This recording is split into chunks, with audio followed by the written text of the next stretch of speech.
Hello, कैसे हो मेरे प्यारे बच्चों। एकदम खुश होगे और मस्त होगे, सही बात ना। और अपने बोर्ड एग्जाम की तैयारी विधिवत तरीके से कर रहे होगे।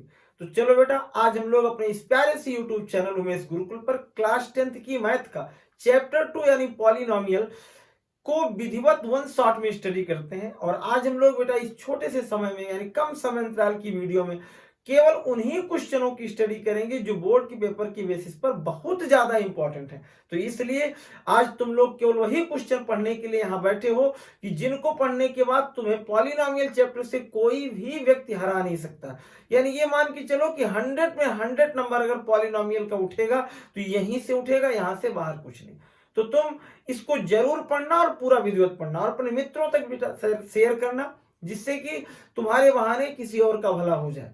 बात समझ में आई? तो चलो एकदम मंच से बिना समय गंवाए हम लोग बहुपद चैप्टर की स्टडी करते हैं। देखो, इसकी डीपली पढ़ने के लिए हमने वीडियो डाला है, प्लेलिस्ट में जाकर के बहुपद को विधिवत पढ़ लेना। अगर बहुत बढ़िया से पढ़ने का मन होगा, फिर से अगली साल क्लास 10th में बैठने के लिए किसी को कहना होगा, कोई तुम्हारा मित्र होगा क्लास 10th में जाएगा, उसको कह देना वहीं से पढ़ करके जाओ। लेकिन क्योंकि वहां मैंने एक एक क्वेश्चन की स्टडी कराई, आज हम लोग केवल 10-12 क्वेश्चन वही पढ़ेंगे जो बहुत जरूरी हैं।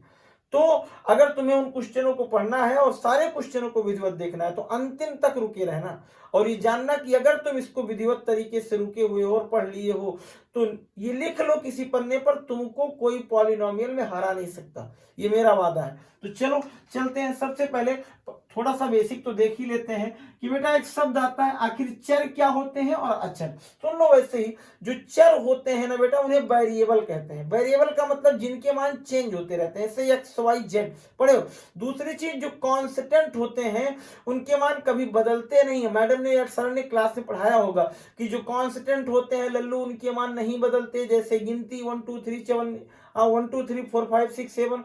और जो तुम्हारे क्या होते हैं एक्स वाई जेड होते हैं, उनके मान बदलते रहते हैं, वो वेरिएबल होते हैं, चर होते हैं, वो अचर होते हैं। बात समझ में आई? तो अब ना बहुपद क्या होता है सर? तो जब चर एवं अचर को मिला दिया जाता है ना बेटा तो व्यंजक बनता है। कैसा व्यंजक बनता है? बीज गणितीय। जैसे ये चर मेरा था x और ये यानी गिनती मेरी जो थी वो अचर, अगर मैं इन दोनों को लल्लू मिला दिया तो मेरा बन गया क्या? एक व्यंजक बनने जा रहा है और ये बन गया मेरा एक व्यंजक। बात समझ में आई? तो इसे हम लोग कहते हैं बीज गणितीय पद या अलजेब्रिक एक्सप्रेशन, व्यंजक। देखो अगली एक चीज क्या होती है बेटा, तो ये तो तुम जान गए कि ये बहुपद की श्रेणी में हम लोग चल दिए। लेकिन अगर किसी श्रेणी में ना, अगर किसी व्यंजक में केवल एक पद होते हैं, जैसे केवल 3x है, तो उसे हम लोग कहते हैं एक पदी व्यंजक। कै पदी व्यंजक कहते हैं? एक पदी। अगर इसी में कोई दो पद आ गए 3x धन 4 तो उसे हम लोग कहते हैं दो पदी व्यंजक। लेकिन अगर इसी में क्या आ जाए 3x² धन 4x धन 5 आ जाए तो इसे हम चाहे त्रिपदी कहें और चाहे इसी को हम लोग बेटा कह देते हैं बहुपदी व्यंजक। क्या कहते हैं? बहुपदी व्यंजक। देखो, तो बहुपद होने का मतलब ये हुआ कि जो x की डिग्री बन रही बेटा, वो यानी x की जो एक्सपोनेंट जो पावर बन रही है वो 1 से कम ना हो। अगर कहीं तुमको ऐसा लिखा मिल गया कि 3√x और +4x यानी पर +4, क्या पूछ रहा है कि ये बहुपद की श्रेणी में आएगा? तो कह देना नहीं, क्योंकि सर x पर क्या लगा हुआ है? रूट, और रूट का मतलब उसकी पावर कितनी हो जाती है लल्लू? 1/2, और 1/2 हो गई तो इसका मतलब वह बहुपद की श्रेणी में नहीं आएगा। इतना तो जानते ही हो, सही बात, इतना जानते हो, इसको बहुत ज्यादा पढ़ने की भी जरूरत नहीं। चलो आगे चलते हैं। तो दो पदी बहुपद हो गया। अब ना एक होता रैखिक समीकरण। अगर किसी व्यंजक की घात बेटा केवल एक हो, जैसे 3x + 4, तो इसे कहते हैं रैखिक। और अगर इसी की घात 2 हो तो इसे कहते हैं द्विघात समीकरण। और अगर इसी की घात बेटा 3 हो तो त्रिघात समीकरण। और अगर इसी की घात लल्लू 4 हो तो कमेंट बॉक्स में लिख देना उसे क्या कहते हैं। बाकी वो दो प्रकार का होता है, लेकिन लिख देना कि मेरे पास एक इक्वेशन है ax⁴ + bx² प्लस, यानी ध्यान देना x⁴ + bx² क्यूब नहीं लिखा हूं, और फिर +cx + d। ऐसे व्यंजक को हम लोग क्या कहते हैं? चलो आगे। अब ना इसके बाद हम पहुंच जाए अपने चैप्टर पर, जहां वास्तव में मुझे आज पढ़ना है, समय को बिना गंवाए। तो चलो, हमारे पास बेटा एक बहुपद का स्टैंडर्ड फॉर्म है, बहुपद का वास्तविक या मानक रूप है लल्लू, ax² plus bx plus C. ये बहुपद का मानक रूप है। इस मानक रूप में दो जीरोज यानी दो शून्यक होते हैं। क्या होते हैं? दो शून्यक होते हैं। एक जितनी पावर होती है बेटा उतना इसके शून्यक होते हैं। दुई पावर है तो दुई शून्यक। इसके दो शून्यक हैं, यानी एक शून्यक को हम लोग कहते हैं अल्फा और एक शून्यक को कहते हैं बीटा।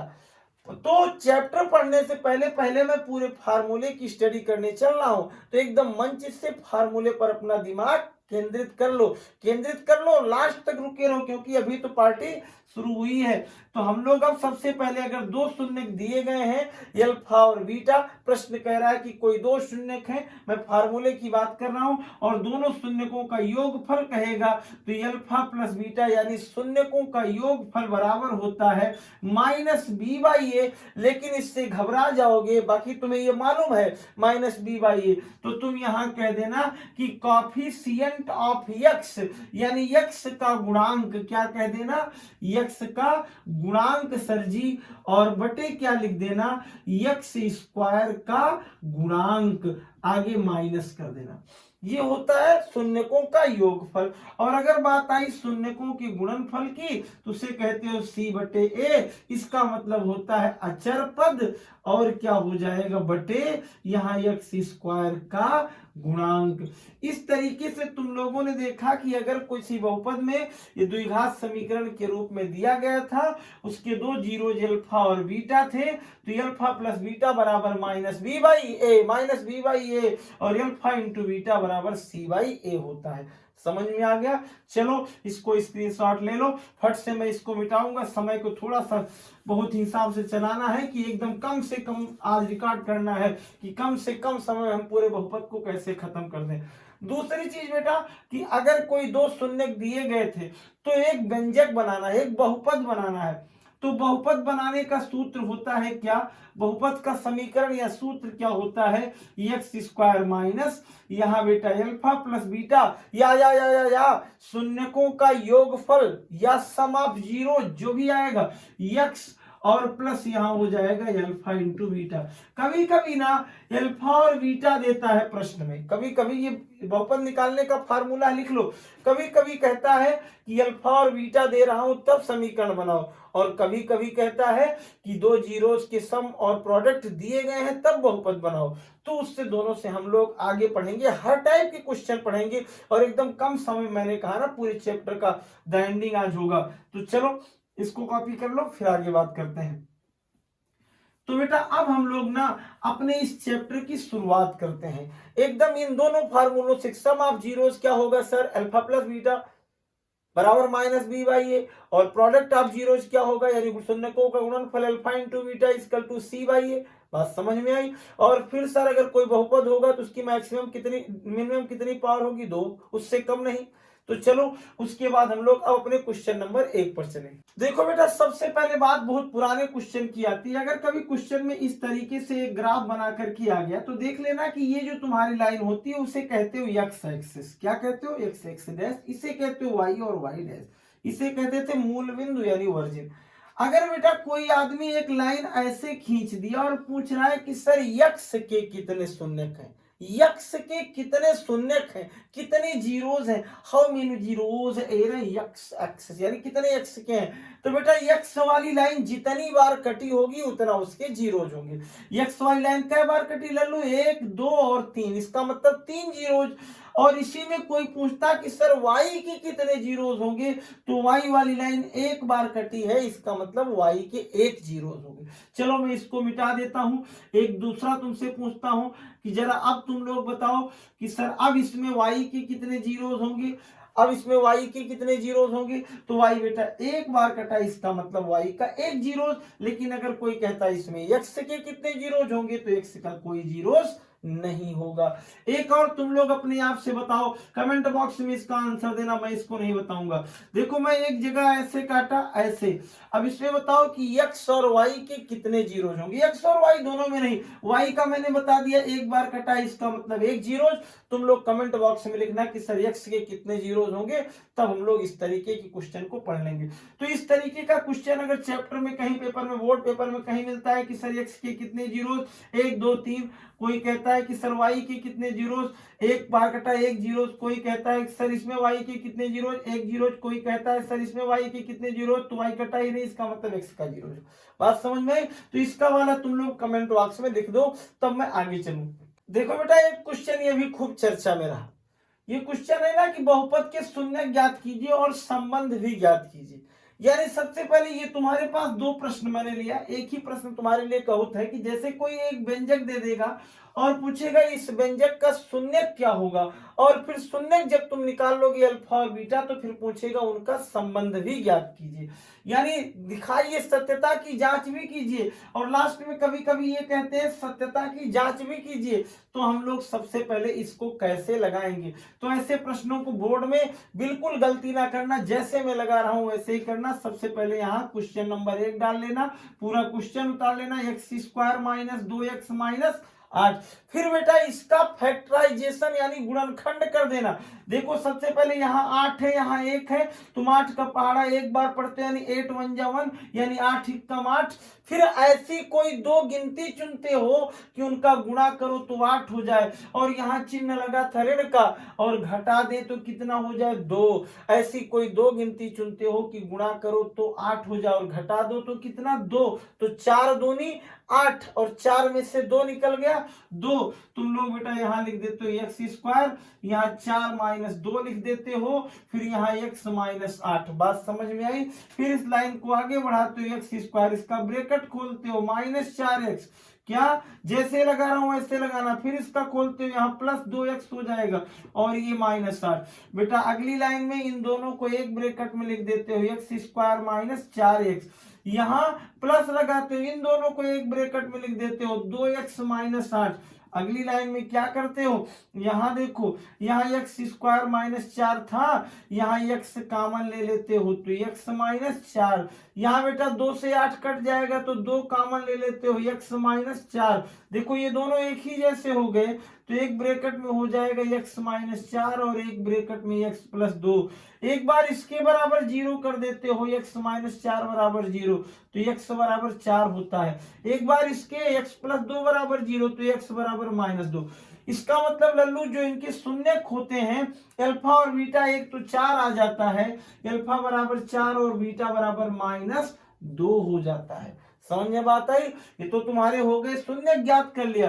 अब इनके सत्यता की जांच भी कर लो, संबंध जो निकाल रहे थे, तो ये अल्फा प्लस बीटा बराबर, दोनों में से चाहे एक चाहे दोनों लिख दो। तो सबसे पहले मैं इनका सूत्र लिख दूं, अल्फा प्लस बीटा, जो पिछले सभी थोड़ी देर 1 मिनट पहले सुने थे कि अल्फा प्लस बीटा बराबर माइनस बी बाई ए। समझ में बात आई? तो अल्फा की जगह बेटा क्या है, अल्फा की जगह दिया है 4, बीटा की जगह क्या दिया है माइनस 2, बराबर बी की जगह क्या अपना माइनस, ये ए है, ये बी है, ये सी है, ये ए है, ये बी है, मानक रूप ax² प्लस bx प्लस सी। तो ये b की जगह है माइनस 2, तो यहाँ माइनस माइनस 2, और बटे a की जगह है 1, कोई बात नहीं। ये देखो 4 ब्रैकेट खुला माइनस 2, और माइनस माइनस का गुणा प्लस हुआ तो 2, 4 में से 2 निकल गया, 2 बराबर 2, यानी सत्यता की जांच हुई ना, बात सही। इसका मतलब जांच भी हो गया, दोनों जीरोज भी आ गए। ऐसे ही क्वेश्चन तुम लोग सॉल्व करना, इसको कॉपी कर लो, फिर हम लोग आगे बोलते हैं, यानी क्वेश्चन नंबर 2 वाला। तो बेटा अब हम लोग क्वेश्चन नंबर 2 पर आ जाए। 2 में कह रहा था x² प्लस 7x और प्लस 10, यानी सबसे पहले तुम्हें इसका क्या करना, फैक्टराइजेशन। देखो यहाँ सी वाले पद पर केवल 10 है, यहाँ 1 है, तो 10 का 1 में गुणा कर दोगे कितना हो जाएगा, 10x², क्या हो जाएगा, अब यानी जो भी आएगा 10 आएगा। तो तुम दिमाग में ऐसी कोई दो गिनती चुनो कि गुणा करो तो 10 हो जाए, और यहाँ चिन्ह लगा था प्लस का, और जोड़ दो तो कितना हो जाए 7, तो 5 दूनी 10 और 5 2 7, तो यहाँ लिख दो x² प्लस, डायरेक्ट यहाँ लगा दो 5x 2x और प्लस कितना 10। देखो 5 दूनी 10 हो जाएगा और 5 2 7 हो जाएगा। आगे देखो अगली लाइन में एक्स स्क्वायर प्लस 5x, इन दोनों को बेटा एक ब्रैकेट में लिख दो, कोई दिक्कत, कोई दिक्कत। फिर यहाँ बेटा अगले ब्रैकेट में लिख दो 2x प्लस 10, कोई दिक्कत तो नहीं है। ध्यान से देखो, इसमें भी x इसमें भी x, दोनों में x है, x कॉमन ले लो, क्या ले लो, x कॉमन ले लो, तो यहाँ बचा x और यहाँ बचा 5। फिर बेटा यहाँ 2 कॉमन ले लो तो x प्लस 5। देखो एक ब्रैकेट में क्या आ गया x प्लस 5, अगले ब्रैकेट में क्या आ गया, ये दोनों x प्लस 2, यानी एक बार इसके बराबर 0 करोगे तो आ जाएगा x बराबर -5, पक्षांतर हो जाएगा। यहाँ x प्लस 2 बराबर 0 तो x बराबर -2, यानी एक मान तुम्हारा क्या आ गया, अल्फा बराबर -5 और बीटा बराबर -2। इसको दिमाग में बैठाओ। अब इसके ना सत्यता की जांच कर लो, किसकी जांच, सत्यता की। तो सत्यता की जांच का मतलब अल्फा प्लस बीटा बराबर -b/a। तो अल्फा की जगह क्या आया है बेटा -5, बीटा की जगह भी क्या आया है -2, बी की जगह क्या है बेटा -7, ए की जगह क्या है 1, तो 5 2 ए भी 7 और ए भी 7, दोनों तरफ बराबर, सत्यता की जांच हो गई। चाहो तो इसी पर अल्फा इंटू बीटा भी प्रूव कर दो, c/a, तो अल्फा का मान -5 इंटू -2, सी का मतलब 10/1, तो 5 दूनी 10 बराबर 10, वो भी हो गया, दोनों तरफ से हो गया। आई बात समझ में। तो एक क्वेश्चन तुम्हारा फैक्टराइजेशन का और सत्यता की जांच से रिलेटेड आएगा, बात समझ में आ गई। देखो बेटा दूसरा क्वेश्चन तुम्हारा इस प्रकार रहेगा, मैंने क्या बताया, कभी कभी आता है कि शून्यकों का योगफल और गुणनफल दिया रहता है, कभी कभी केवल शून्यक दिए रहते हैं। तो चलो मैं एक बार शून्यकों की योगफल और गुणनफल से संबंधित पढ़ूंगा और एक क्वेश्चन पढ़ूंगा केवल शून्यक दिए रहेंगे तो चलो इसमें क्या लिखा है, इसमें लिखा है शून्यकों की योगफल व गुणनफल ज्ञात हो। मतलब ये जो दोनों दिए बेटा इनमें से एक योगफल है और एक क्या है गुणनफल है, तो बहुपद ज्ञात कीजिए। तो बेटा एक योगफल है, अगर ऐसा लिखा होगा तो ये जो आगे है वो योगफल और ये जो पीछे है वो गुणनफल। इसका मतलब अल्फा प्लस बीटा बराबर 1/4 है ये आगे वाला, और अल्फा इंटू बीटा बराबर ये जो पीछे दिया है 4। बहुपद लिख दो। फिर बहुपद का मतलब क्या होता है, बहुपद का सूत्र होता है एक्स स्क्वायर, फिर क्या बेटा यहाँ माइनस क्या अल्फा प्लस बीटा एक्स और प्लस क्या उसके बाद अल्फा इंटू बीटा। समझ में बात आई। तो चलो अब इसकी केवल वैल्यू लिख दे, तो यहाँ लिख दो x square, alpha plus beta की वैल्यू कितनी है 1/4 लिख दो, और x प्लस बेटा अल्फा इंटू बीटा की वैल्यू कितनी। वैसे तो यही तुम्हारा समीकरण हो गया, लेकिन बेटा बटे में 4 उचित नहीं, इसलिए पूरे पद में क्या कर दो 4 से गुणा कर दो। तो यहाँ हो जाएगा 4x स्क्वायर, यहाँ 4 से 4 होगा कट जाएगा, x बचेगा, और यहाँ प्लस 4 चौक कितना हो जाएगा 16, यानी ये इसका बहुपद बन जाएगा। चलो इस पर भी देख लो। देखो ये जो आगे वाला था भैया वो तुम्हारा दिया गया था यानी योगफल, तो अल्फा प्लस बीटा बराबर -1/4 और अल्फा इंटू बीटा बराबर 1/4। एक माइनस में ले लो एक प्लस में, तो यहाँ बहुपद क्या होगा, बहुपद का सूत्र मालूम है x square minus alpha plus beta x और प्लस बेटा अल्फा इंटू बीटा। समझ में बात आई। फिर यहाँ एक्स स्क्वायर को जैसे दिया था वैसे उतार दो, माइनस यहाँ अल्फा प्लस बीटा की जगह भी -1/4 एक्स है और प्लस यहाँ भी 1/4, माइनस माइनस का मल्टीप्लाई कर दिया, एक्स स्क्वायर प्लस 1/4 एक्स और प्लस यहाँ 1/4 हो गया। बेटा 4 से मल्टीप्लाई कर दो सरला हो जाए, तो यहाँ हो जाएगा 4x square plus x plus 1, ये तुम्हारा हो जाएगा बहुपद। इसको स्क्रीनशॉट ले लो, तब हम लोग आगे एक क्वेश्चन और पढ़ें, और ऐसे क्वेश्चन को पढ़ेंगे जिनमें केवल शून्य दिए रहेंगे और मुझे बहुपद निकालना रहेगा। तो चलो अब इसको देख लेते हैं। इसमें कह रहा है यदि बहुपद के शून्य ज्ञात हो। बेटा इसमें जो पहले दिया है ना वो अल्फा है और जो बाद में दिया है वो बीटा है, मतलब कि शून्य योगफल नहीं कह रहा है, नहीं तो वही दिमाग में एक चीज जलता हो इसको भी ऐसे जला दो, नहीं, इसको समझ बूझ करके करना है। तो ये बेटा जो आगे है वो तुम्हारा अल्फा है, और जो पीछे है वो तुम्हारा बीटा है, वो तुम्हारा बेटा है। ये जो पीछे है वो तुम्हारा बेटा, और ये जो तुम्हारा है आगे वो अल्फा है। तो इसका मतलब इसमें बेटा अल्फा बराबर दिया है 4 और बीटा बराबर दिया है 3। तब तुम्हें बहुपद निकालने हैं। अब बहुपद का तो सूत्र वही है, लेकिन क्या अब मान रखना पड़ेगा। तो x square minus alpha plus beta x और प्लस एल्फा इंटू बीटा। देखो बेटा, अब जहां जहां जो चीजें अल्फा में है वो लिख दो। तो यहाँ माइनस एल्फा की जगह 4 प्लस 3, यहाँ एक्स प्लस यहाँ 4 और गुणे 3। तो बेटा 4 3 कितना हो गया, एक्स स्क्वायर माइनस 7x और 4 तिहाई कितना हो गया। तो बेटा उसका बहुपद ये बन जाएगा। बात समझ में आ गई। और इसके अलावा अगर इसमें दिया हो तो ये जो आगे दिया था अल्फा था, अल्फा बराबर √3 प्लस 1 है और बीटा बराबर √3 माइनस 1 है। कोई दिक्कत?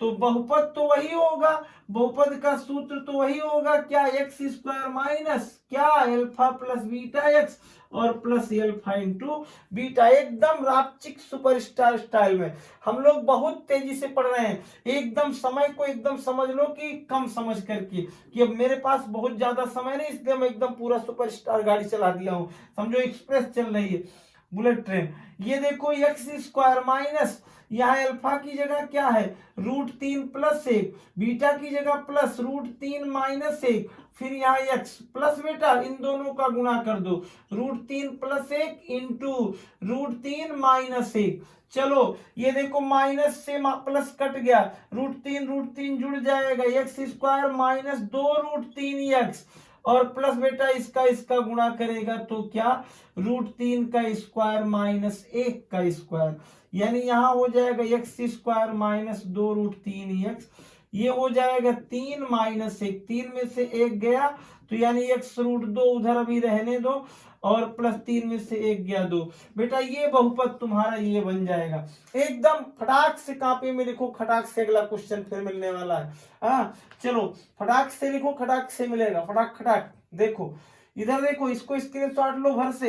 एक नेक्स्ट क्वेश्चन हम लोग चल रहे हैं और लास्ट में उसी क्वेश्चन पर हम लोग विदा लेंगे। ये समझ लो कि जितने क्वेश्चन चल रहे हैं तो तुम्हें आ जाएंगे, ये समझ लो मैं केवल रिवीजन करा रहा हूँ बस, फटाफट इसको करते जाओ, स्क्रीनशॉट लो। तो चलो बेटा, एक मैंने क्या कहा, एक लास्ट वाला क्वेश्चन किस तरीके से है उसको देखो।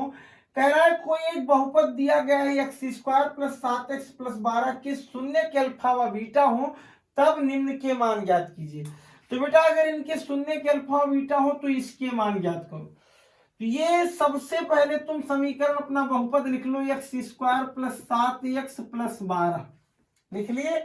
अब पहला लगाओ, लेकिन उसके पहले इसमें अल्फा प्लस बीटा का मान ज्ञात कर लो। अल्फा प्लस बीटा बराबर माइनस b/a। तो b की जगह दिखाई दे रहा होगा 7 और a की जगह 1, तो इसका मतलब है -7/1 इक्वल टू -7। ये है अल्फा इंटू बीटा बराबर होता है c/a। तो c की जगह कितना है, c की जगह है 12, तो 12/1 यानी हो जाएगा 12। अब जिसका भी मान पूछ रहा, मान किसका निकालने को कहा था, तब 1/अल्फा प्लस 1/बीटा बराबर इसी का मान। सबसे पहले इसका इसमें मल्टीप्लाई कर दो, क्रॉस मल्टीप्लाई, तो आ जाएगा अल्फा प्लस बीटा और नीचे अल्फा इंटू बीटा। देख बेटा अल्फा प्लस बीटा का मान दिया है पहले से -7 और अल्फा इंटू बीटा का मान दिया है 12, तो यही तुम्हारा हो जाएगा आंसर -7/12। कहाँ कठिना था, कठिना था नहीं, लेकिन अगला है। चलो इसमें आ जाओ, वही चीज इसमें भी है, अल्फा प्लस बीटा बराबर जो उसमें दिया गया था क्या -7 और अल्फा इंटू बीटा बराबर, क्यों सर वही है, क्योंकि सूत्र तो समीकरण तो एक ही है, बहुपद तो एक ही है। फिर यहाँ 12। अब देखो इसमें इसका मान निकालना है, अल्फा अपान बीटा का प्लस बीटा अपान अल्फा का। पहले बेटा इसका इसमें मल्टीप्लाई कर देगा अल्फा स्क्वायर, इसका इसमें करेगा बीटा स्क्वायर अपान क्या हो जाएगा अल्फा बीटा। अब देखो इसका कोई फार्मूला होता है उसको लगाना पड़ेगा, क्योंकि इसका डायरेक्टली मान नहीं होता। तो हम लोग इसके लिए क्या लिख देंगे, अल्फा प्लस बीटा का whole square -2 alpha beta formula है, और बट्टी क्या हो जाएगा अल्फा बीटा। तो अल्फा प्लस बीटा की जगह क्या दिया था, -7। तो यहाँ क्या कर दोगे, -7 का स्क्वायर -2 गुणे अल्फा इंटू बीटा का मान 12 बटे बेटा यहाँ क्या, केवल 12। देखो 7 -7 था, 7 7 49 हो गया, क्या हो गया 49, और -12 दूना कितना हो गया 24 बटे कितना हो जाएगा 12। 49 में से 24 चला गया कितना 25 बटे आ जाएगा 12। लगा लिए ना। तो इस तरीके से तुम बेटा पॉलिनोमियल जैसे खतरनाक चैप्टर को मात्र कुछ ही क्षणों में खत्म कर लिए। तो चलो नेक्स्ट पार्ट में हम लोग पर डे मिलते रहेंगे, क्या एक नया चैप्टर लेकर के, और जिसका नाम है यानी क्या, दो चर राशि वाले रैखिक समीकरण। इसलिए कल नेक्स्ट डे एक नया चैप्टर देखते रहना बेटा। अगर अभी तक चैनल को लाइक सब्सक्राइब ना किए हो तो कर दो लल्लू, इससे हम लोगों को ना थोड़ा सा उत्साह मिलता है। बाकी तो तुम लोग करते ही हो, लेकिन फिर भी अपने मित्रों तक भी शेयर किया करो।